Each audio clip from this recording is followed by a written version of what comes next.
RSE workers have been here since the last seasons that they were picking, and really we want to make sure we're redeploying them across the country. We also still do have a working holiday workforce. About 14,000 of them we're making eligible to stay on for seasonal work as well. One of the issues is actually just getting them around the country. So the Ministry of Social Development working up packages to support people, particularly our job seekers, because we've got 15,000 newly unemployed people in those areas where we need those fruit pickers in particular. We've got to support them getting into domestic work too. So just in the broadest of sense, do we have a problem? Because it seems to be the great unanswered debate that's going on at the moment. Yeah. Rightly or wrongly, he argues you're not doing your job. You argue rightly or wrongly, you are. Yeah, look, so what I would say is we have the people. We need to get them to the right place. So there is an issue in making sure that in some of these more remote areas, sometimes where there isn't necessarily accommodation, all the people who need the work, we need to connect them to the work. So the people are there. We've got to get them in the right place. Is there an attitude issue? There was a story we had on just before 7 o'clock. One of the cherry companies in Central Otago did a deal with a camper van company. Yeah, and you can get a discount camper van. 50 camper vans available. Only 6 people have taken it up. Yeah, and yet at the same time, I don't know necessarily some of the target audience that we might have for that would know about it. We do have an issue, for instance, with a lot of the students that perhaps usually might be looking for holiday work. Some of their traditional areas of work might not be as strong this season as previously. We do need to get into those student job search, onto campus, connect people with those opportunities.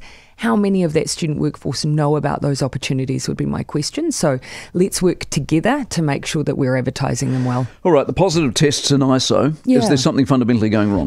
No. Look, those two, so for instance, the 2 cases we've had recently of people working in those facilities, in both cases, they were wearing protective equipment when they were in contact with the cases we've identified as being the source. Mike, ultimately, we've had 70,000 people go through, but more of them are coming back with COVID at the moment, so that heightens the risk. So when the epidemiologists say we need an inquiry, these are breaches, they're wrong? We do infection control audits frequently, and when we have these incidents, we go back again and look at our infection controls every time.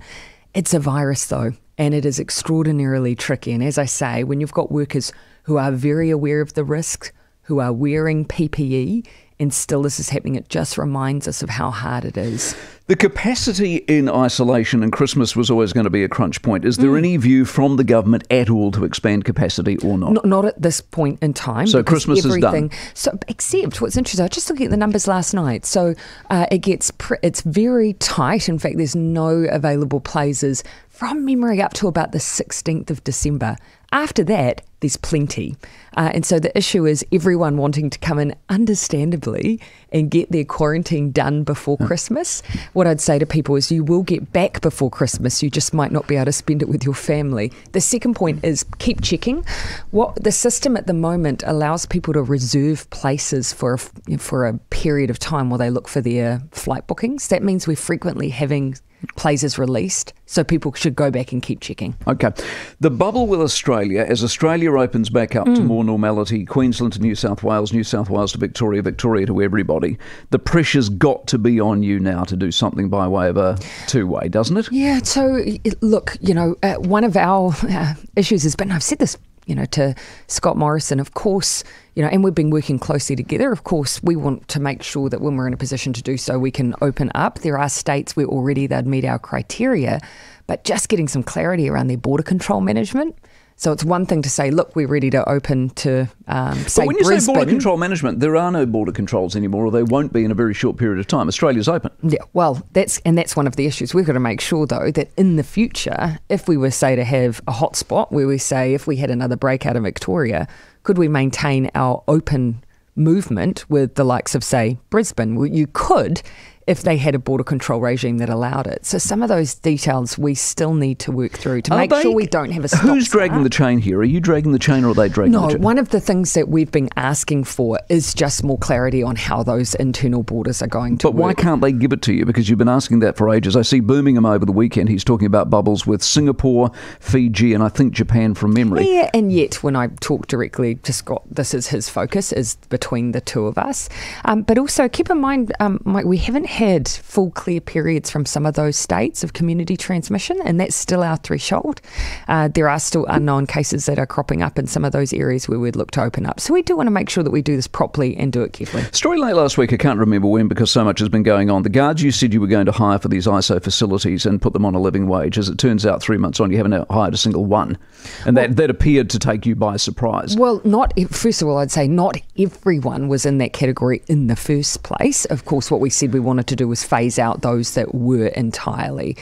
We're at Cabinet checking in again on all of the arrangements today with our MIQ, as we do frequently, and that's one of the things we'll be working through. 3 months on, I mean, come on, there's not a single guard on. Of course, there was always keep in mind, though, Mike, we had also at the same time upped our Defence Force personnel. So we're leaning much more heavily on them as well. Electoral reform, the coattailing we saw from the Maori Party over the weekend as a result of the final, is that the sort of thing you want to see changed? Well, that's one of the things that's been part of our policy as Labour Party. We've said, look, we agreed with the work that was done some years ago when they did a follow-up review of MMP independently and said, get rid of the coattail, bring the threshold down to 4%. That was something we as a party have always supported. What we're cautious about is just trying to build a bit of consensus across Parliament on that.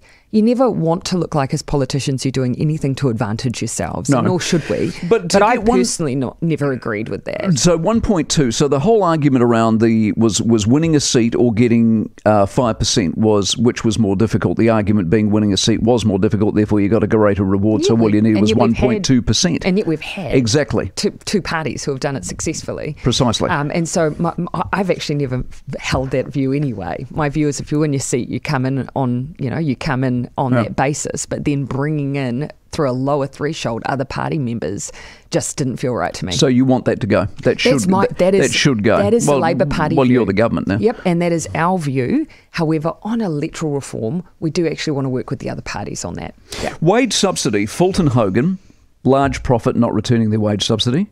MetLife Care over the weekend, profit returning the wage subsidy because it's the right thing to do. Who's right? Yeah, well, we've said the criteria is there, and so legally, of course, we go through and we have asked MSD to make sure that they're going through and performing a bit of an audit to make sure that the rules are being followed.